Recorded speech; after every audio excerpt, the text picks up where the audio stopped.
You the scene with the mattress when Yeah. Julia comes out.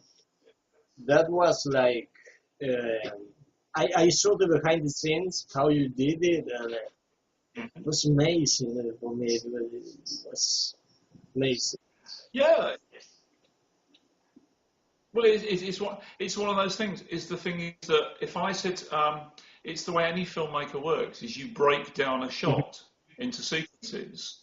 If you have, if I can say I did a film, a television film of Dr. Jekyll and Mr. Hyde Yeah. with a director who made it's fairly a soft version, should we say? It's a nice version for Saturday night TV, and it was with Michael Caine as Dr. Jekyll. So I had to do a makeup on Michael Caine, and the director came to us and said, "Right, I want to do a transformation that beats all the other transformations." And we thought, fabulous. And he said, "I want to do a one-take transformation. I want to look at the actor and I want to see him transform. We can move him around, etc. I don't want to cut." And so I said, it's nearly impossible. We're talking 25 years ago that CGI wasn't around.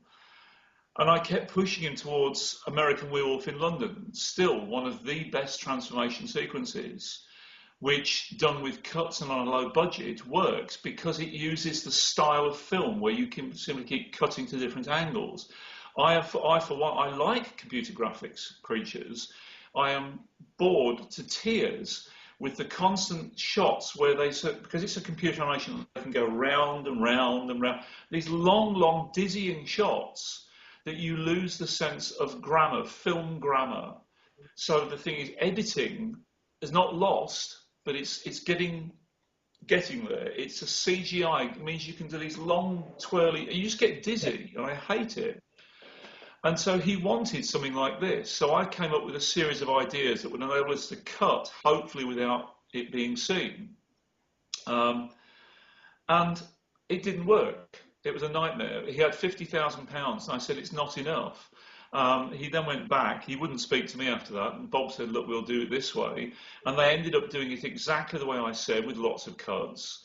And he came back to me later and said, look, I did ring ILM, George Lucas's effects company, and said, if we wanted to do this kind of thing, what would be a basic ballpark figure? And ILM told him about 2 million, and he had 50,000 for the effects. So the point is, my point is, sorry, is that the thing is that when you do something, you go through it and you try to create that scene in your head. You storyboard it, so we can do this from here and this from here.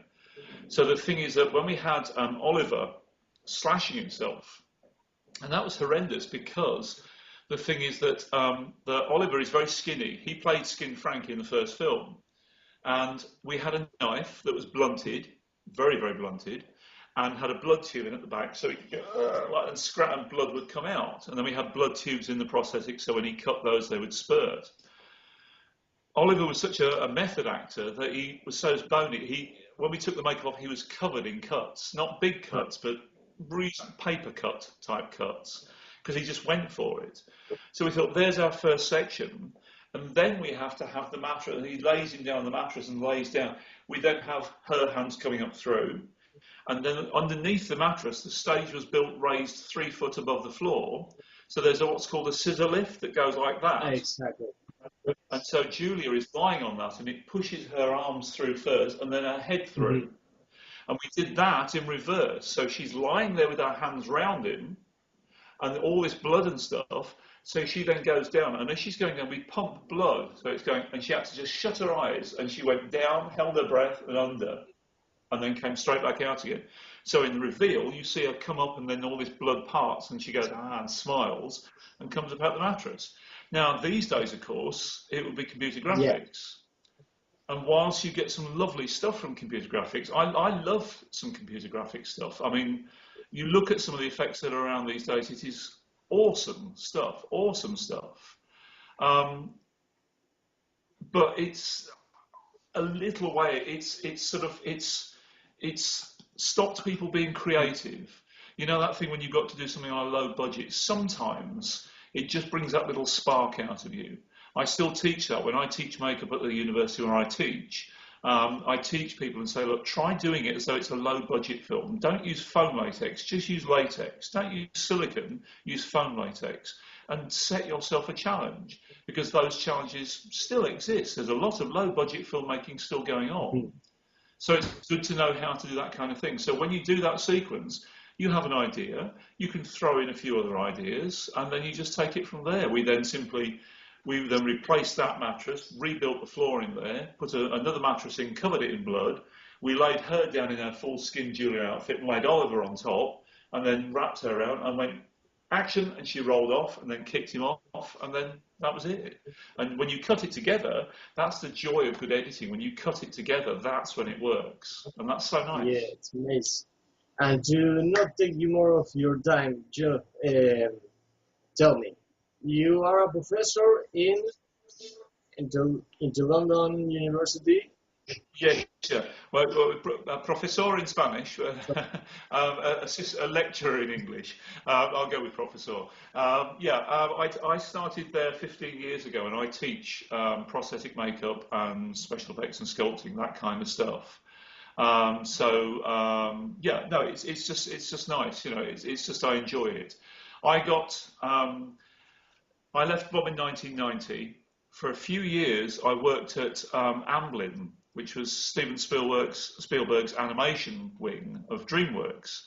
A very good friend who I still know today, who's an executive producer at DreamWorks, she was a producer there, and they were producing animated films. And I hadn't had much work, and she said, look, do you want to come and be a digital ink and paint designer? So I went in and was a frame designer on a digitally hand-drawn but digitally animated movie, which was great fun. And then out of the blue, somebody rang up and said, do you want to come and work on Gladiator? And I'd done a few things. I've done some TV shows where I love working for myself, doing little nose prosthetics and things like that, and nice little films and bits and pieces. And in 1989, somebody said, do you want to come work on Gladiator? I said, oh, okay, that sounds interesting. And the people who were doing it had been sacked because they'd had a row with the special effects people. So Michelle took me on, and quite a few other people as well. And whilst Gladiator is a stunningly brilliant picture, it was a nightmare to work on. It was very, very long hours. I mean, by this point, I'm pushing 40. I'm also I was then. I'm also I'm up at 4 in the morning, starting work at 5, finishing work, certainly when we're out in Morocco and Malta, for 4 months in the blazing heat, finishing work about 10 or 11 at night, going to bed for 4 hours, getting up the next day in a country that I think has the longest siesta time in any country I've ever seen. Malta goes to sleep for about 5 hours in the afternoon. It just dies. At least in Spain and even in Buenos Aires, the thing is, some of the shops still stay open, things like that. And it was just very hard work. And we were involved with some of the decapitations and some bits of blood and guts. And the problem is that all we did for about 4 weeks in that whole arena scene was they built a small part of one side. You can get 2,000 people in it. And they built it from the entrance gate to the Emperor's box, so about a quarter of the oval. And then they built the Senate box opposite, so you could shoot through the box, looking at the rest of that, and CGI the rest in. And if you wanted to then do it the opposite, you had to swap the shots around and redress the set 180 degrees. So all our bodies that were lying on the floor had to be moved 180 degrees. And that's all we did for 4 weeks. Wow. It was so boring. The rest of the time we were sitting around repairing dummies and thinking it was awful. And I thought, I don't want to do this. Filmmaking, when I started certainly on Life Force, but on Highlander, was very regimented. And you didn't really start before 6 o'clock in the morning, even with the makeup. And you stopped shooting at 7 o'clock at night. But nowadays, they have a thing called an all-in deal, where you are simply paid a lump sum figure for all the work in the week, and that means they will work you to the bone for all those hours.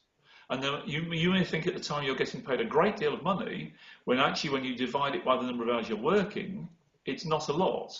And it was hard work, and nobody really got on with anybody else. We had a small group of us who we were very friendly with. We used to go down to a little bar in Valletta and just enjoy it, and it was good fun most of the time. but it just put me off big films.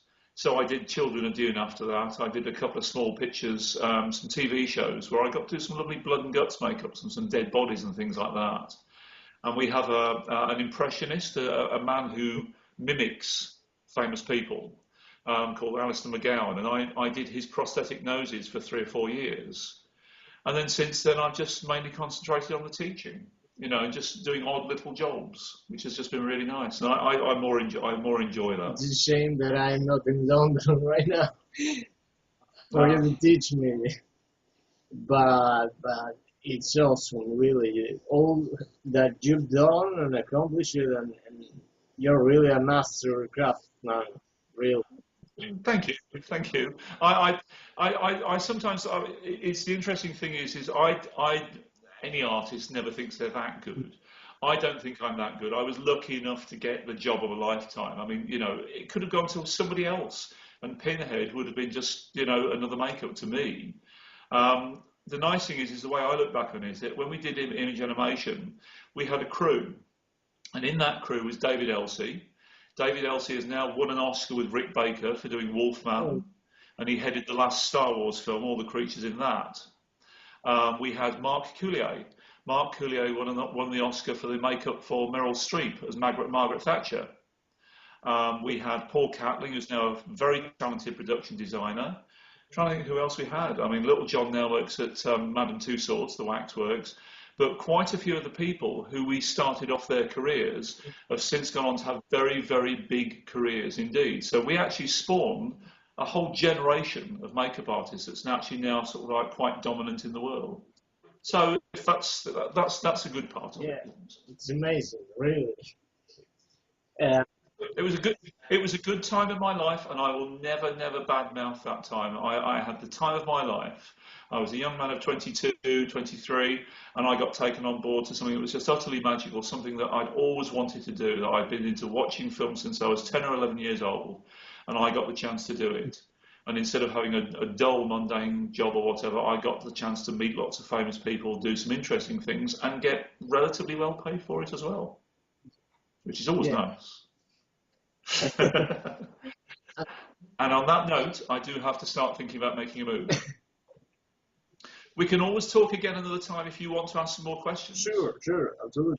Yeah. And Geoff, one last thing. Do you want to say anything to fans down here that know you really about how to start in makeup or special effects or something? Do you want to say something to them? Yeah. Draw, paint, create. Yeah. Don't just copy. Find a creature, a character. Frankenstein's monster is the best thing to think of, and redesign it from scratch. Don't do blood and guts. Anybody can do gore. Create something. Show a prospective employer that you have something in here and in here. And then draw it, paint it, sculpt it, do whatever you can afford to do to get those ideas onto photographs or film or video. For you guys, younger guys now, it is so much easier. You have video camera on this iPad on my phone. The quality of these things is ridiculous. When I was young, all I had was Dick Smith's Monster Makeup Handbook and some acrylic paints. And some blue tack. I sculpted makeups on my G.I. Joe doll. I've still got the photographs. We didn't have all this stuff. The students I teach now, I say you have the world at your feet, a library as big as the world of images, of ideas. There are no films you can't see. There are no images you can't see. Use all that and create something that says, look at me, I'm a good artist. Because anybody can teach you how to do the technical side, to make silicone, to make molds. That's, as long as you have a reasonable brain in your head, that's reasonably easy. What they can't teach you is how to be a creative artist. And if you have that and a bit of soul and a bit of passion, then they will see that and they will take you on for that. So that's always the advice I give to students. I say, yes, anybody can teach you. You will learn as a runner how to do things. It's what you're going to make that they want to. So they want something creative from you, and that's that. Geoff, thank you so much. That's My pleasure. hell of an advice for all the kids down here and your fans too. And I won't take you any more of your time. So thank you so much for this interview, and thank you so much for talking so freely and talking so much with me. And this will be on the page, obviously, with subtitles. And Okay. uh, I can use it to practice my Spanish. uh, I, yeah, tell me. I was going to say, well, I'm still hoping because I loved Buenos Aires. Are you in Buenos Yes, in Aires? the city. I loved that place. I mean, I was there in 1989 for Highlander 2. I then you spoke to Mary Fay the other night on Facebook, who I still know, and she was the production secretary on Highlander 2. And I then went back to Buenos Aires to do a commercial over there for a yogurt, Glupis, I think it was, yogurt. Yeah, I think it was Glupis, with a Frankenstein's monster. And so it's fabulous. They took me back over for a week to Buenos Aires, and I love the place. So Marie Faye still lives there now, and I keep saying one day I will fly over there. She keeps saying come and stay. So if I come over, I'll come and visit you. So it's a sort of I absolutely adore. It's the most beautiful city, Buenos Aires. So I hope to come back one day. We shall see. absolutely. We will be waiting you down here. And there are a lot of festivals you can attend down here and, to teach something out of your whole span of career because it's amazing. It's amazing watching. Good. So thank you again, Jill.